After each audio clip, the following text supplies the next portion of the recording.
Ini sedang tambah lagi pusing Purbaya. Enggak apa-apa Purbaya, pusingmu mulia untuk rakyat.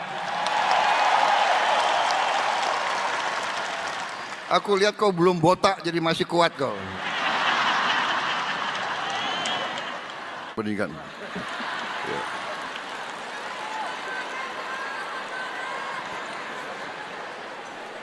Waspadai ya. Ini banyak menteri di sini. Sekarang ada digital. Rakyat, anak-anak di desa manapun bisa langsung hubungan sama saya. Yang capek aku. Coba itu anak-anak yang ke sekolah harus nyebrang sungai tiap hari. Tayangkan itu. Nah ini.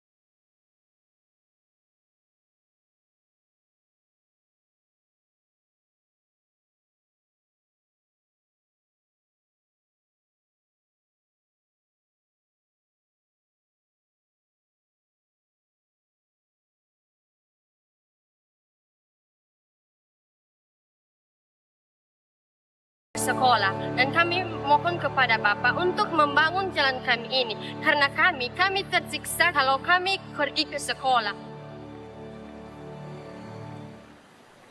Saudara-saudara, akibat itu video-video yang dikirim langsung ke saya sudah bentuk satuan tugas khusus darurat jembatan.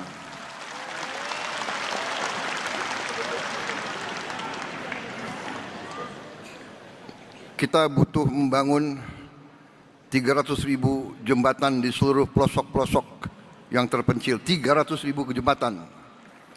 Ada yang kecil, ada yang penyeberangan. Ini sedang kita rancang. Anak-anakku sabar, saya sedang bekerja. Mudah-mudahan tahun depan semua jembatan bisa berdiri.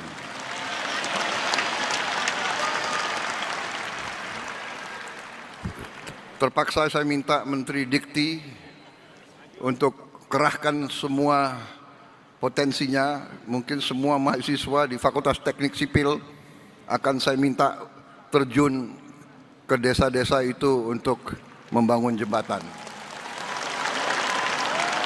Saya juga minta TNI kerahkan batalan-batalan pembangunanmu untuk bantu membangun jembatan-jembatan.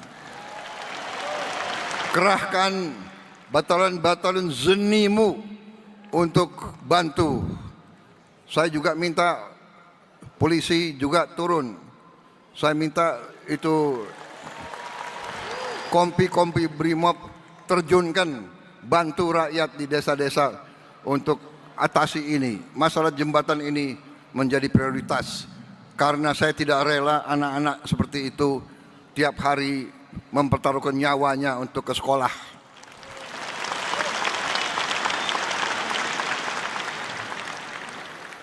Jadi, hei elit-elit di Jakarta, hei kelompok orang pinter, lihat rakyatmu.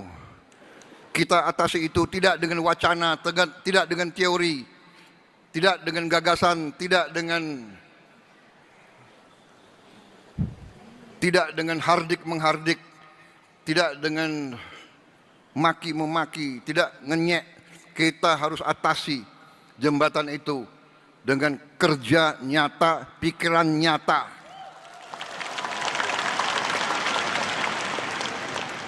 Dan tiap jembatan bagaimanapun butuh sumber daya, butuh uang. Ini sedang tambah lagi pusing Purbaya. Enggak apa-apa Purbaya, pusingmu mulia untuk rakyat. Aku lihat kau belum botak jadi masih kuat kau.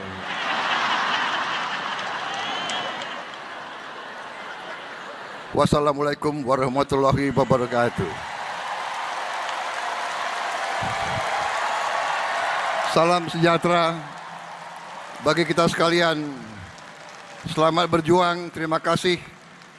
Terima kasih pekerjaan kalian, terima kasih pengorbanan kalian. Bersama-sama kita bangun bangsa kita. Itu mungkin ada kesalahan kebijakan di situ yang mesti diperbaiki. Nanti kalau kita diperintahkan kita taruh petugas dari kami, petugas bea cukai saya sudah siap. Kalau imigrasi mesti ngomong bisa dengan Pak Silmi dan menterinya. Tapi saya nggak tahu, saya kan baru masuk. Saya pikir dulu sih ada treatment khusus di mana mereka bisa langsung masuk sana. Cuman saya nggak ngerti kenapa nggak ada imigrasi ya sama bea cukai. Itu mungkin ada kesalahan kebijakan di situ yang mesti diperbaiki. Pak, soal pengaduan pengusaha yang ke Satgas Percepatan itu mekanismenya seperti Percepatan apa? Yang percepatan Satgas Percepatan itu. Oh, Pengaduannya seperti mekanisme. kan nanti hari Senin akan diumumkan mekanisme seperti apa, cara ngadunya seperti apa, persyaratan seperti apa. Nanti kan kita pilih yang mana yang kita bisa bereskan lebih cepat. Minggu depannya saya mulai sidang dengan para yang ngadu tadi. Nanti kita akan panggil yang ngadu siapa, yang diadukan siapa, atau ada pemerintahnya. Kalau di pemerintah kan kementerian yang mana yang menghambat program mereka, kan kita bereskan nanti seperti itu. Atau kalau bisnis to bisnis juga sering kan, bisnis satu berantem dengan bisnis yang lain juga sering kita damaikan di situ juga, kita beresin di situ. Yang penting investasinya harus berjalan dengan baik. Nanti kalau di situ nanti ada peraturan yang mengganggu, nanti kita perbaiki dengan lewat Pokja 3-nya. Satgas 3-nya ya. Gimana? Kita akan beresin, jadi bea cukai saya udah panggil mereka, bukan kita rapat internal ya. Kita bilang, kita diskusikan dengan mereka, saya bilang begini, image bea cukai kurang bagus di media, di masyarakat, di pimpinan tertinggi kita. Jadi kita harus perbaiki, yang mana kameranya? Jadi kita harus perbaiki dengan serius. Saya bilang dengan mereka, sudah minta waktu ke Presiden 1 tahun untuk nggak diganggu dulu. Saya biarkan saya beri waktu saya untuk memperbaiki bea cukai. Karena ancaman serius, kalau kita bea cukai nggak bisa memperbaiki kinerjanya dan masyarakat masih nggak puas, bea cukai bisa dibukukan diganti dengan SGS. Seperti zaman dulu lagi. Jadi sekarang bea cukai, orang-orang bea cukai mengerti betul ancaman yang mereka hadapin. Jadi mereka sudah amat semangat memperbaiki kinerja mereka. Dan kita sudah mulai terapkan AI di stasiun-stasiun bea cukai. Jadi nanti under invoicing akan cepat terdeteksi sambil kita perbaiki yang lain. Jadi kita pelajari betul. Jadi sekarang cukup baik kemajuannya. Saya pikir tahun depan sih sudah aman lah. Artinya bea cukai akan bisa bekerja dengan baik dan profesional. Supaya aturan baru dana desa. Karena gini saya bilang, kalau kita gagal memperbaiki nanti 16.000 orang pegawai bea cukai dirumahkan. Jadi mereka orang bea cukai pintar-pintar dan siap untuk merubah keadaan. Gimana? Pak, aturan baru dana desa Pak, itu kan pencairannya Pak. Pencairannya cuma bisa dilakukan setelah Kongres berdiri ya Pak di desa itu gimana Pak? Siapa ya aturan siapa tuh? Aturan data. Aturan yang saya tahu ya itu. Dana desa kan sebagian dipakai untuk bayar Koperasi Merah Putih. Berapa persen Pak dari dana desa itu Pak? Nanti kita lihat seperti apa ininya. Tapi pada dasarnya yang ada di tangan saya sekarang adalah dari 60 triliun 40 dipakai untuk menyicil pinjaman Koperasi Desa Merah Putih KDMP maupun Koperasi Kelurahan Merah Putih.